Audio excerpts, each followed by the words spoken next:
Make sure that if you're transitioning back into work and you're waking up at a certain time to go into work and you're coming home at a certain time, start to transition your dog so they understand your new routine. Make sure you do it in advance and don't try to do it the day of. The other important thing with this routine is make sure everybody in the house is on board. The consistency in the routine for the dog will give them a set schedule to reduce stress as you transition back into work. Making sure your dog gets out and gets the physical and mental exercise that they need. Dogs need the mental stimulation just as much as the physical. It's great if you can go out and play some chuck it before you head into work, but do a little bit of obedience to get their brain going. A lot of that stimulation from the brain and getting them to think will reduce that stress and anxiety as you transition back to work for longer periods of time.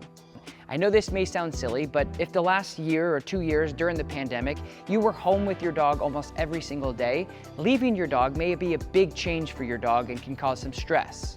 So desensitizing, leaving for short periods of time, long periods of time. When you're practicing leaving the house, make sure that you randomize the time that you're gone. Leave for 10 minutes, leave for 2 hours, and make sure that your dog is going to be safe and comfortable as you transition.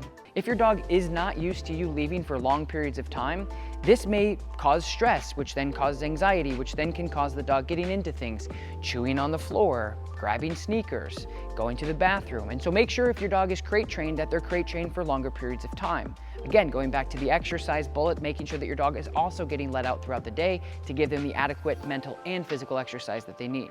Make sure your dog is maybe secluded in a part of your house where they can't get into anything. Maybe puppy proofing your house a little bit, getting sneakers and toys and anything that could harm your dog out of the way. Because again, if your dog is not used to you leaving for longer periods of time, this is where you're going to see them getting into trouble. Now, some of you may be working from home, which may be the new normal for you. So the place command, which is teaching your dog to go to a targeted location, and the stay command for a long period of time is going to allow you to get through those Zoom meetings and get through all the phone calls that you need without being disrupted.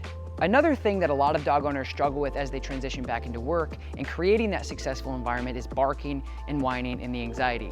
And this pairs with number 2, making sure that your dog has enough exercise to adequately decrease some of that mental stimulation to make sure that any type of anxiety and stress is reduced. I can't stress enough that mental stimulation and getting the dog to think and doing some obedience will reduce a lot of that.